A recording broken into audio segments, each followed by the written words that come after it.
Едет. Он едет. Теперь надо сказать что-нибудь хорошее, а то они уже все совсем, наверное, расстроились. Да, тряпочки вообще прекрасные, прям чехлы, как это, защитные эти, как их называют, практически термоусадка на ручке, чтобы не перетирались. Гав-гав! Гав-гав!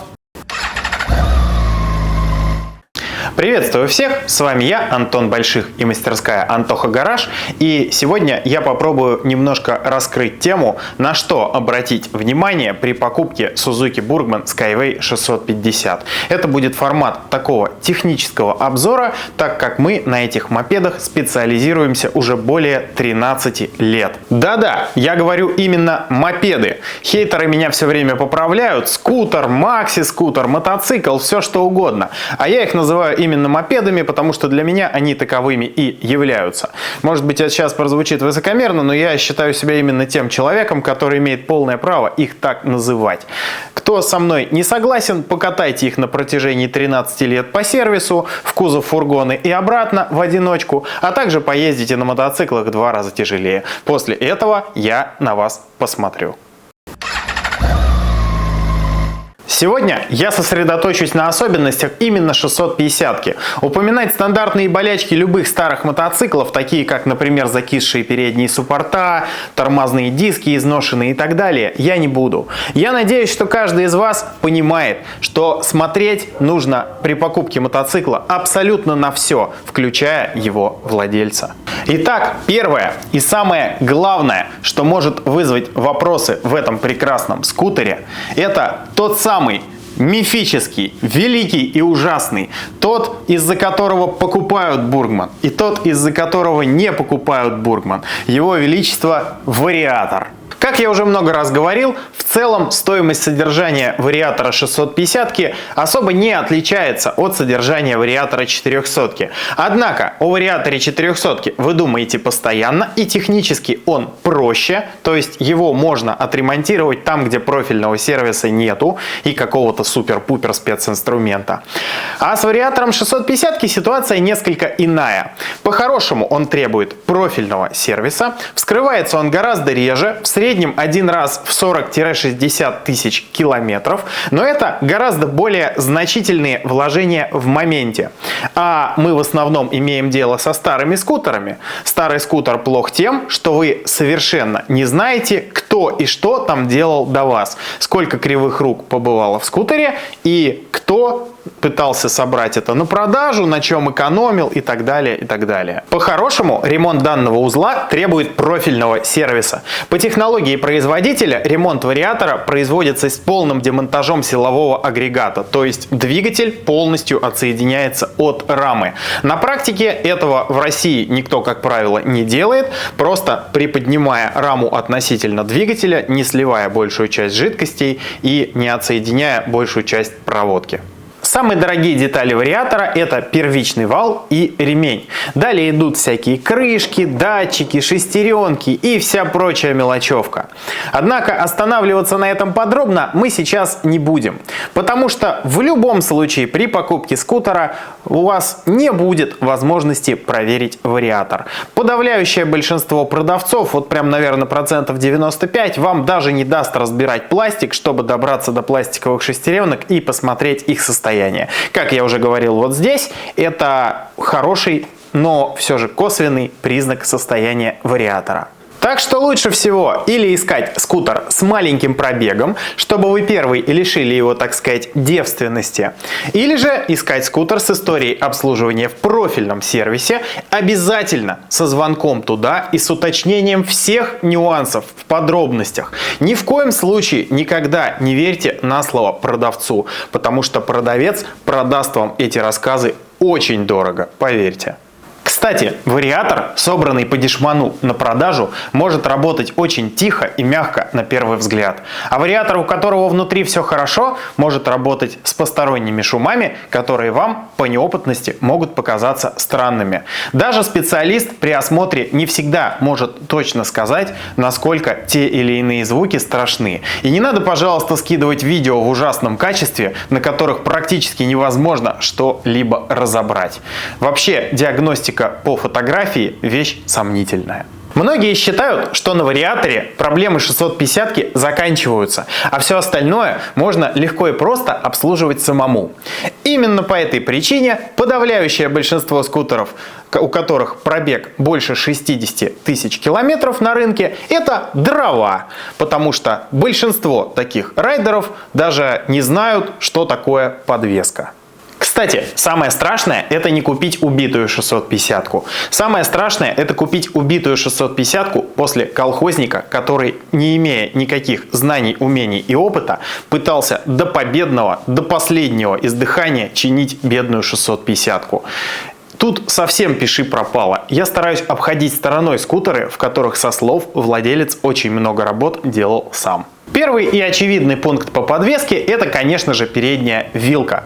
Здесь все стандартно, практически как в любом другом мотоцикле. Сальники, пыльники, масло, работа, в отдельных случаях направляющие, а для эстетов это клапана, так называемая имитация картриджей, про них у меня был отдельный видосик, может обойтись на круг порядка 30 тысяч рублей, если делать это все. И если бы на передней вилке все заканчивалось, то все было бы как во всех остальных мотоциклах, но, к большому сожалению, нет. Важнейшие элементы – это подшипники колес. Задние могут потребовать замены уже на 20-30 тысячах километров пробега, а передние проедут около 60. Далее следуют менее очевидные вещи. Первое – это сайлентблоки двигателя, то есть вещи, напрямую влияющие на люфт между передним и задним колесом, а также подшипники заднего маятника.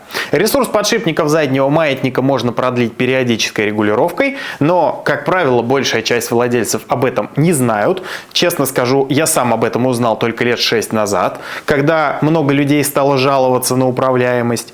И, собственно, ресурс сайлентблоков продлить никак нельзя. Они просто устают как от времени, так и от пробега. И самое обидное, что тысячам к 60-70 пробега, особенно в нашем климате, подавляющее большинство этих запчастей будет уставшим. А если делать это все на круг, включая вилку, в скутер вполне можно вложить соточку на сегодняшний день. Сайлентблоки двигателя совсем несложно проверить.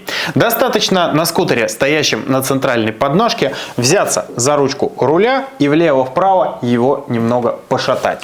В этот момент необходимо смотреть на верхний сайлентблок двигателя. Достаточно демонтировать так называемый капот пластиковый, который держится всего лишь на одном саморезе. Вы увидите этот сайлентблок, и если в момент, когда вы влево-вправо шатаете скутер, вы увидите значительное смещение по сайлентблоку, то в принципе сайлентблоки можно смело менять. Следующий глобальный пункт – это двигатель. Начнем с системы охлаждения. Первое, что часто вызывает вопросы, это текущая помпа. Из нее может течь как антифриз, так и масло. Чинится, в принципе, нормально, но могут быть неожиданности. Например, внезапно может потребовать замены крыльчатка системы охлаждения, которую вы не купили. Или внезапно запчасти не подошли из-за того, что они разные по годам. Ну, в общем, мелочи, но решаемые. Ремонт помпы, как правило, требуется приблизительно в среднем раз в 10 лет. Далее по системе охлаждения стоит обратить внимание на радиатор, который забивается из-под переднего колеса. Удлинитель крыла решает эту проблему на все 100%, поэтому я рекомендую всем ставить сразу же после покупки, если он еще не установлен. Радиатор можно качественно помыть только со снятием, потому что если вы будете пытаться мыть радиатор давлением под углом на месте, то с большой долей вероятности вы его испортите, загнув соты.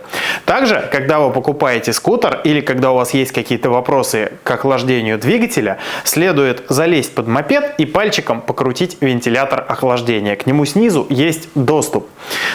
Есть такая тема, что если, допустим, человек прыгнул с бордюрчика, то визуально все может быть красиво и нормально, а вентилятор может при этом заклинить. И узнает об этом человек только когда встанет в пробку и когда скутер у него начнет перегреваться.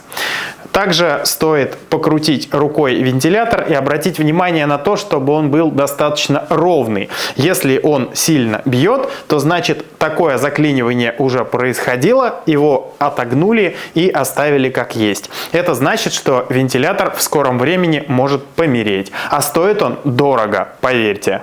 Очень важно при покупке изучить двигатель на предмет каких-либо течей, так как, например, в середине двигателя, вот под этой вот крышечкой, из которой так мило выплюнула болт, разорвав ее всю, это, кстати, бывает при неисправностях вариатора или при неправильной затяжке, это имеет свои последствия, но об этом мы сейчас не будем. Значит, вот под этой крышечкой имеется сальник, и если из-под нее течет в эту сторону масло, то для замены этого сальничка нужно разобрать двигатель целиком. Я уже говорил об этом в своих видео, показывал, как это устроено, как это работает. Сейчас где-нибудь будет ссылочка. Значит, этот сальник может ездить очень долго, может ездить 20 и более лет. Но если внезапно не повезло, то эти проблемы придется решать вам. Если вы не уверены, откуда течет, от покупки лучше отказаться или продолжить осмотр с разбором пластика уже в сервисе. Еще у старых скутеров бывает проблема с натяжителем цепи ГРМ. В основном это встречается до 2005 года выпуска. Звук гремящего натяжителя цепи ГРМ часто путают с дизельным, так называемым, который тоже характерен на тех же самых годах. Разница в том, что звук от натяжителя цепи ГРМ раздается из головки спереди двигателя с правой стороны.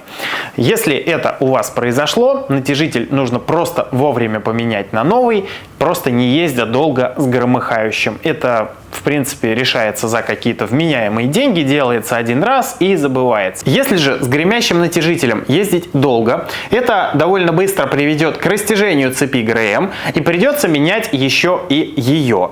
Это уже, соответственно, гораздо дороже. Однако перескоков даже в сильно запущенных случаях я не видел. То есть ребята реально ездили на юга и обратно, и звуки у них были прям очень взрослые оттуда, и при этом у них ничего не перескакивало. Очень удачно сделана эта система ГРМ на этом двигателе. В целом, болячки двигателя на этом заканчиваются. Он очень надежен и может запросто без ремонта пройти до 300 тысяч километров. Я реально знаю такие случаи, и они продолжают ездить. Более того, на пробегах 200-250 тысяч разобранные мной моторы были внутри в очень хорошем состоянии.